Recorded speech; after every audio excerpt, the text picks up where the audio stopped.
At the beginning to the film we see a couple. They were about to get married very soon, and they were passing through the desert to go somewhere. They both loved each other a lot. Sarah's dad was not well, and that's why she was going to him now. While going they talk a lot and enjoy their journey. Suddenly on the way they feel that something has collided with their car. Sarah's fiancé Michael comes out to see the car. He looks at the car from all sides, but the car was absolutely fine. There was no scratch on it. There was no one far away. That's why when Sarah goes to look behind the car, her foot slipped. All of a sudden, there was a piece of frozen ice there. But in such a harsh summer and on the desert, it was a bit strange for an ice to freeze like this on the way. But they don't pay attention to this, and they sit in the car again and go to their destination. When they were going, they see that a black car is behind them. It looked like it was following them. Michael gives the car away to go ahead, but it was not going ahead. That's when they see a hotel built in the desert. That was a single hotel there. They stopped their car there. Then that black car also went ahead. The area around the hotel was also completely deserted. Sarah says to Michael, "How fast do you drive? One day, your habit of driving fast will kill us." When they see their mobile, there were no signals anyway. They go inside that hotel. There was no one there except for an old couple. They sit on a table. Here Michael tells that Sarah, "I am not ready to marry you now." She says that you ran away from your responsibilities every time. We should just get married now. That's when a waitress comes to them, who took their order and left. Sarah's attention was on the old couple there. The manager of the hotel was telling them to go away from here again and again.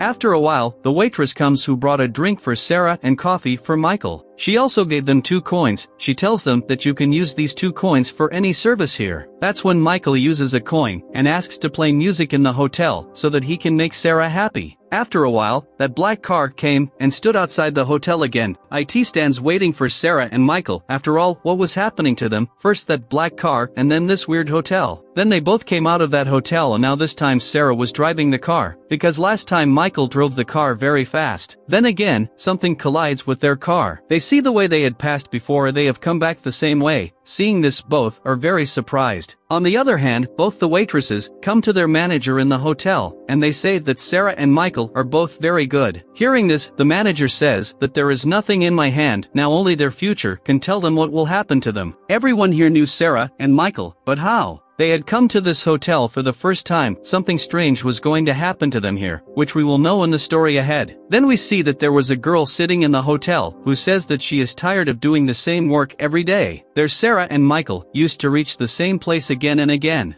It meant that maybe she was stuck in a time loop, and time also stops. Sarah tells Michael that we are stuck in a time loop here. Michael was also thinking like Sarah. Then a black car also comes in front of them. This time Sarah decides that she will go to see that car. When Sarah goes near that car and sees the mirrors get down, she looks at the man who was driving the car. He was of a Wakari face, seeing whom she was very scared, and she runs and sits in her car. She had sped up her car. Sarah was crying continuously. Michael asks her that, "Sarah, tell me, what did you see in the car?" Sarah says that, "I don't know, why was his face like that, but it was very scary." Then Sarah sees that the black car was following them again. This time it was going to hit them. But Sarah had sped up her car, and again she came near the hotel, and now she goes inside the hotel and asks for the phone booth. Where is that? Quickly she goes there and calls the police and tells them about that black car. But the police says that the place where you are is very far from our location. So it may take time for us to come. The place from where you are calling us, you have to stay there. But here Sarah didn't know this. The police officer she was talking to was the manager of this hotel. After that, in the hotel, Michael asks the manager, "Why is this black car following us, and how do we come back to the same place again?" Manager says that while going you may go on the wrong way. The way here is a maze. That's why you come back to our hotel. Then Sarah comes and says that, "I have filed a complaint to the police. The police will take time to come. That till they don't come here we have to stay here." The manager also listens to her and says that no problem, you can stay here. We have a very nice room. This means that the manager wanted to stop them intentionally. That's why he also talked to Sarah as a police officer. Anyway, now they are both staying here in the hotel. Sarah asks the waitress for alcohol,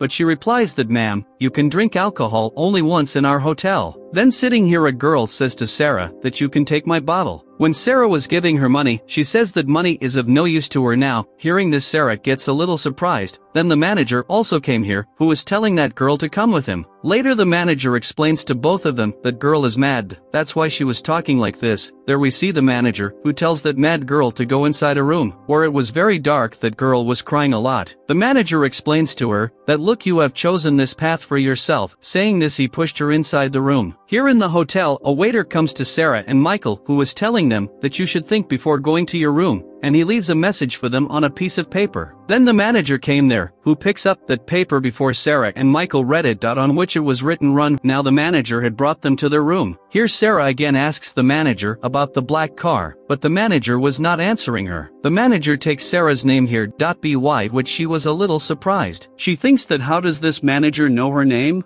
When the manager was opening the room for them, then Sarah sees that there was a layer of snow on it, just like she had seen on the way when their car collided with it. Sarah had understood that there is definitely a problem here, that's why she tells Michael to leave from here. But the manager tells them, look, you people have to rest, you will have to go to this room. Hearing this, Sarah feels more strange, that's why they both ran away from here. His waiters come to the manager in the hotel. They were saying that they are good people. We should help them. But the manager says that we have nothing in our hands, and it's okay if they have left, they will come back again. When Sarah and Michael were going there, they again see the same man on the way, the who was following them in the black car till now, whom Sarah had also seen. He is wearing a hat on his head and a black coat. These two still don't understand anything, what was happening to them, and now they also knew that the manager is also involved in all this. After a while, their car collides again, but this time, they don't pay attention to it, and they start moving forward. That's when they see that the black car was following them again. They make a plan this time. Michael had taken the car in reverse this time, that is, Sarah says that if we are stuck in any time loop, we will leave. But their plan also fails. This time, they decide to walk now. They had parked their car there and go ahead on the way of the desert. But a little ahead, they see an accident of a car. Then they come to know that it was their car. But how did this happen? When they look inside, that car.it was as if the ground had slipped from under their feet. They run away in fear and crying. They again come to the hotel. After coming here, Sarah asks the manager, where are we stuck? So the manager tells her, whatever happened so far, we were going to know everything here. The manager says that this place is not an ordinary place. This is the middle of two worlds, from where everyone has to pass after death. You and Michael are fighting for your life and death. You had met with an accident at this place, and still we don't know whether you will live or die. The room to which the manager was telling them to go, that was actually another world where people are sent after death. And at the beginning of the story, when we saw that Sarah and Michael's car at the place where it used to stop, where they used to feel that something has collided with their car, at the same place they had an accident in the real world, and this was the reason that all this was happening to them. And when they were walking, so they had seen their own dead bodies in their car, that's why their conditions were also bad. And at the beginning of the story, Sarah had also told Michael that the car you drive fast it can kill us one day. This means that Sarah had found out somewhere that they are going to die. This was the job of this hotel, people who are stuck between life and death after death. So the people here used to send them to the world after death, that is the world of souls, and the black car was death, which was following them till now. The manager tells Sarah that you can't survive in the real world now. So don't trouble yourself so much and go to that room. Sarah says, I want to live, because I am going to be a mother. I want to live for my child. The manager says this is decided, that only one of you is going to survive. That's why Sarah had decided to sacrifice Michael, because Michael had no reason to live. And he had also refused to marry Sarah. That's why Sarah now goes and says goodbye to Michael, and says that you will have to give your life for our child. After this, Michael is sent to that room. We see in the real world that Sarah had regained consciousness, she breathes again, but now Michael was dead, and with this, the story of this movie ends here.